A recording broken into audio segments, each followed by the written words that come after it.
బరువు తగ్గాలనుకుంటున్నారా? ఆయుర్వేద గుణాలున్న బీబెటర్ వాడండి, తగ్గండి. ఆర్డర్ కే డిస్క్రిప్షన్ లో లింక్ క్లిక్ చేయండి.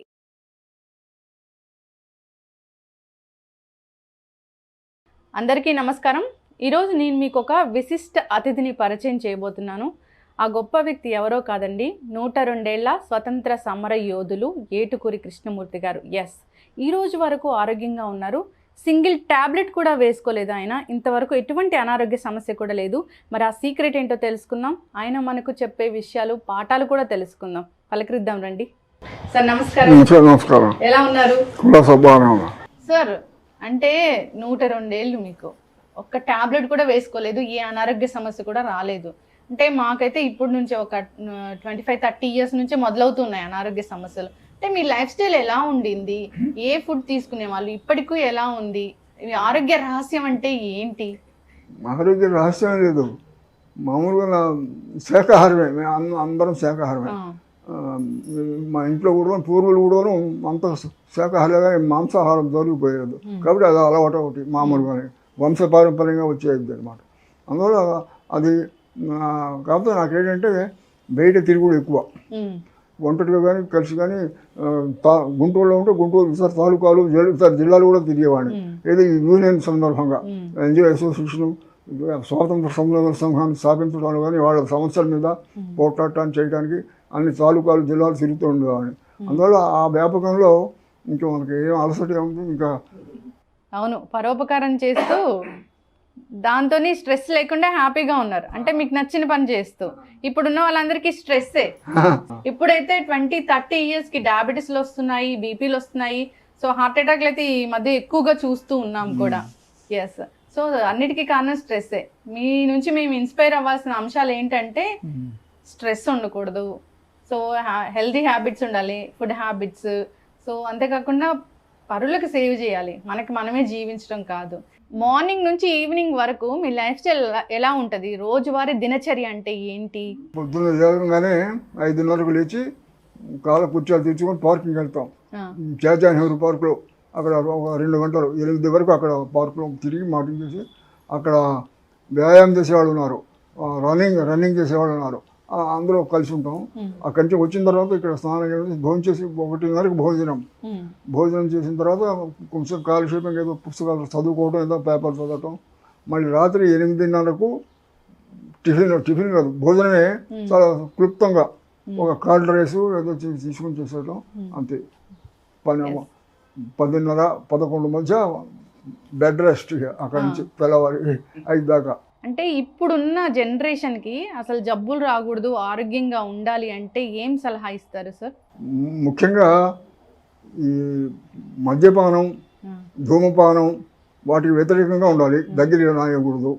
తర్వాత మితాహారం, ఏదైనా ఎంత నచ్చిన ఆహారం ఏదైనా మితంగా తినటం, శారీరక శ్రమ, వ్యాయామం చేయటం కానీ నడక కానీ ఏదైనా చేయాలి ఆరోగ్యంగా ఉండాలంటే.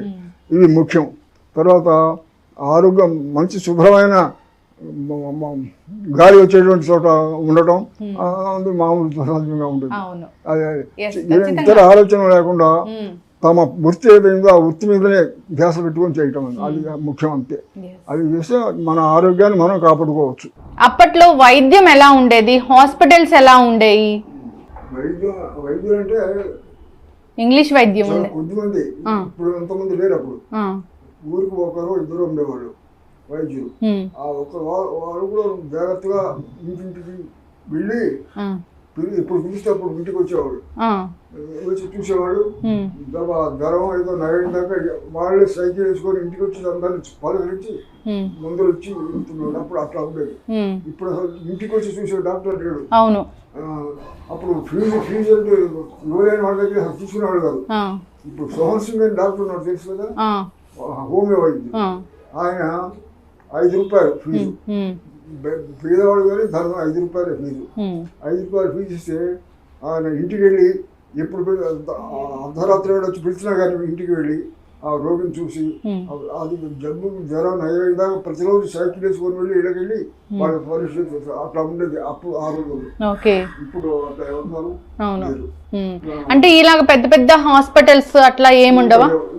ఇంత పెద్ద హాస్పిటల్ గుంటూరు మొత్తం మీద కుగ్లూరు హాస్పిటల్ ఒకటి ఉండేది గుంటూరులో. కుగ్లూరు హాస్పిటల్ అది ఎప్పుడు పాత కాలది అది. అట్లాగే ఇంకా కొన్ని అటువంటి హాస్పిటల్ కొన్ని చోట్ల ఉండేది. మరి ఇప్పుడు అసలు డాక్టర్ చేపట్టుకొని నాటి చూడటం లేదు, తగ్గిపోయింది. కన్సల్టేషన్ ఫీజే 400-500 తక్కువ లేదు. అప్పుడు అసలు అంత ఫీజు తీసిన వాళ్ళు ఇచ్చేవాళ్ళు లేరు, తీసుకునే వాళ్ళు అట్లా లేదు. అప్పుడు చాలా తేడా ఉంది.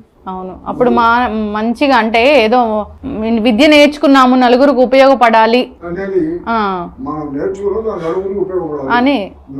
మన పక్క వాళ్ళు కులాసాగా క్షేమంగా ఉంటేనే మనం కూడా క్షేమంగా ఉంటాము అనే దొరుకుదంతో పని జరగాలి. కమర్షియల్ ఆస్పెక్ట్ ఎక్కడా లేదు వైద్యులకి అప్పట్లో. ఎస్. సో ఎవరైనా ఏదైనా ఎమర్జెన్సీగా వచ్చి హాస్పిటల్లో అడ్మిట్ అవ్వాలి అంటే ఉండేదా ఒక హాస్పిటల్? ఓకే. గవర్నమెంట్ హాస్పిటల్సే నార్మల్ అప్పుడు బాగా. ఇప్పుడు అంతా కొత్త వాళ్ళు వచ్చి చేస్తున్న తర్వాత పడిపోయింది. అవును. అయితే ఆయుర్వేదానికి చాలా పెద్ద పీట వేశారు అప్పట్లో. ఆయుర్వేదమే అసలు మన వైద్యం అనేవాళ్ళు. సుశ్రుతుడు చెరకుడు ఇద్దరు వైద్యులు, 6000 సంవత్సరాల నాడు వాళ్ళు వైద్యులు. సుశ్రుతుడు ఇప్పుడు ఇవాళ డాక్టర్స్ సర్జరీ చేస్తున్నారు చూడండి, ఆపరేషన్స్. ఈ ఆపరేషన్స్ కనిపెట్టింది ఆయన సుశ్రుతుడు. అట్లాగే చెరకుడు ఆయుర్వేద వైద్యానికి అసలు మూలస్ కారకుడు ఆయన. ఆయన చెరకు సంహిత ఆయుర్వేద వాళ్ళే అసలు దీని అంతటికి మూల కారణం. ఇవాళ మనమంతా మన డాక్టర్స్ ఇంత వచ్చినాయంటే ఇవన్నీ కూడా వాళ్ళు ముందు అప్పుడే కనిపెట్టి వాళ్ళు పంపిస్తారు. అయితే ఏదైనా కడుపు నొప్పి వచ్చింది లేదా స్కిన్ ఎలర్జీస్ వస్తాయి, వడదెబ్బ తగులుతుంది, అలాంటప్పుడు ఇంటి చిట్కాలే పాటించే వాళ్ళ లేదంటే హాస్పిటల్కి వెళ్ళే వాళ్ళ? చిన్న వ్యాధి అయితే ఇంట్లోనే. మరి కొంచెం జ్వరం ఎక్కువ టైఫాయిడ్ మలేరియా అంటే అటువంటి వస్తే హాస్పిటల్కి చూపించేవాడు వాళ్ళు. ఓకే. ఆయుర్వేద వైద్యులు కూడా ఉండేవాళ్ళు అప్పట్లో, అంటే ఈ చెట్ల మందులు అలాంటివి వాటితో కూడా తగ్గిపోయాడు, వ్యాధులు తగ్గాయి అప్పుడు. ఓకే. అయితే మీరు యుద్ధం చేసేవాళ్ళు కదా, ఫ్రీడమ్ ఫైటర్స్ అప్పట్లో యుద్ధం సమయంలో కూడా ఆర్మీలో విభాగం ఏదైనా జ్వరం వెంటనే హాస్పిటల్ డాక్టర్ వాళ్ళు బ్రిటిష్ డాక్టర్స్ వాళ్ళు చూసేవాళ్ళు. తగ్గిన దాకా వాళ్ళు దగ్గర ఉండి తర్వాత డిశ్చార్జ్ పంపించారు. అయితే ఇంగ్లీష్ మెడిసిన్స్ అయితే ఎక్కడ ఎక్కువగా వాడిన దాఖలాలు అయితే లేవు. ఎస్. సో ఏదైనా వస్తే నార్మల్ గా తగ్గించుకోవడమే. ఎస్. అయితే సార్ కరోనా అనేది వచ్చింది, మీరు చూసారు, మీకు రాలేదు కరోనా, దాని బారిన పడలేదు, మీ కుటుంబంలో ఎవరికి. అయితే ఎలాంటి జాగ్రత్తలు తీసుకున్నారు మీరు అప్పుడు కరోనా టైంలో? మాస్క్ పెట్టుకోవడం, గుంపుల్లో చేరకుండా జాగ్రత్తగా ఉండటం, పెద్ద పెద్ద గ్యాదరింగ్స్ జరగకుండా చూసుకోవడం. మన ఇళ్లలో ఫంక్షన్ లిమిటెడ్ గా ఇచ్చలేని వాళ్ళు తీసుకుంటారు, అంతేగాని మరీ 100-200 గ్యాదరింగ్ లేకుండా తీసుకుంటారు. ఓకే. అయితే కషాయాలు తాగమని చెప్పేవాళ్ళు, ఆవిరి పట్టమని చెప్పేవాళ్ళు. అప్పట్లో కూడా మీరు ఇలాంటి ఆవిరి పట్టడం, కషాయం కూడా అప్పుడప్పుడు ఉండేది. ఆవిరి పట్టడం అది అప్పుడు ఉండదు, ఇప్పుడు. మీ చిన్నప్పుడు కూడా ఉండేది. ఏదైనా జలుబులు దగ్గులు వచ్చినప్పుడు కషాయం ఆవిరి ఇంటి వైద్యాలే. అయితే కరోనాని ఇలా మీరు అవాయిడ్ చేయగలిగారు, ఎదుర్కోగలిగారు, ఫైట్ చేయగలిగారు కరోనాతో కూడా. అయితే 100 ఏళ్ల క్రితం కూడా కరోనా లాంటిది వచ్చింది అని అంటారు. ఓకే. బాంబేలో మొట్టమొదటి వచ్చింది. ఇక్కడ మన దగ్గర నుంచి డాక్టర్స్ ఇప్పుడు పుస్తకంలో రాసాం, వీళ్ళు అక్కడికి వెళ్ళి ఆ ప్లేగు వ్యాధులు ఉన్న వ్యాధులు దగ్గర తీసుకొని వాళ్ళకి నయించి అక్కడ చేశారు. కొంతమంది ఆ వ్యాధి వీళ్ళకి సోకి వీళ్ళు పోయిన వాళ్ళు కూడా ఉన్నారు. అంటే మన వైద్యులు, ఏది మన ఆయుర్వేద వైద్యులు కావచ్చు, అలోపతి వైద్యులు కూడా వెళ్ళి ప్లేగు వ్యాధిని నయం చేశారు. బొంబాయిలోనా? బొంబాయిలో ప్రారంభమైంది, మన దగ్గర కూడా వచ్చింది. చాలా పెద్దగా వచ్చిందా సార్? అంటే ఎట్లా ఉండేది లక్షణాలు కానీ ఏమైనా అప్పుడు ఏమైనా గుర్తున్నాయా? అంటే వామిటింగ్స్ ఇలా ఉండేయా? మాకంటే పూర్వం వచ్చింది,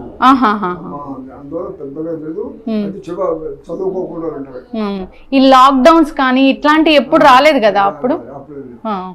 అయితే మన దగ్గర నుంచి వైద్యులు చైనా కూడా వెళ్ళారని విన్నాము, మీరు రాశారు బుక్ లో. చైనా అప్పుడు జపాను చైనా ప్రజల మీద యుద్ధం చేస్తుంది, స్వాతంత్రం కోసం చైనా పోట్లాడుతుంది జపాన్తో.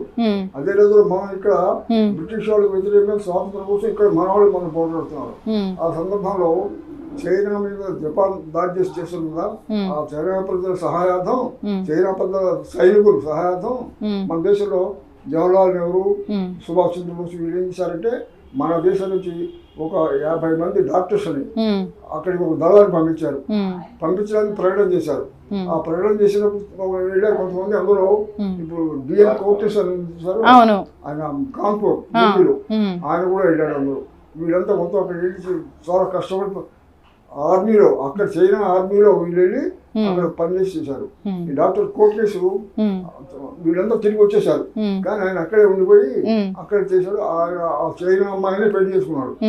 వాడు ఒక చిన్న బాబు కూడా కలిగాడు మన తెలుగు. తర్వాత అక్కడ తర్వాత తగ్గిపోయిన తర్వాత ఇతను కూడా ఇండియాకి తిరిగి వచ్చాడు. తిరిగి చనిపోయినాడు ఇక్కడే. చనిపోతే చైనా గవర్నమెంట్ కోర్టెస్ యొక్క విగ్రహాన్ని వాళ్ళ రాజధానిలో పెట్టుకొని ఆయన ఆనంద చేశారు. చనిపోయిన తర్వాత ఇక్కడ తీసుకొచ్చి తల్లిదండ్రులకు ఇచ్చారు కదా. ఈ కాన్పూర్ వచ్చి అక్కడ పొలంలో మామూలు ట్యాంకు చైనా అధ్యక్షులు వాళ్ళు ఇండియా వచ్చి కోర్టు తల్లిదండ్రులకు తీసుకుని వాళ్ళు గౌరవించి వాళ్ళకి సంబంధించారు. అట్లా భారతీయుల ఘనత అంత గొప్పదన్నమాట. ఎస్, ఖచ్చితంగా. అవును, బుక్ లో రాశారు. సో ఖచ్చితంగా ఆ బుక్ కూడా అందరు తీసుకొని అసలు ఏం జరిగిందనే విషయాలు తెలుసుకోవాలని కోరుకుందాం. సో టాబ్లెట్స్ కాకుండా న్యాచురల్ మెడిసిన్ మీద ఉంటేనే మంచిదేమో కదా సార్? అంటే జనరల్ గా జలుబు వస్తే ఒక టాబ్లెట్, దగ్గు వస్తే ఒక సిరప్, ఇలా కాకుండా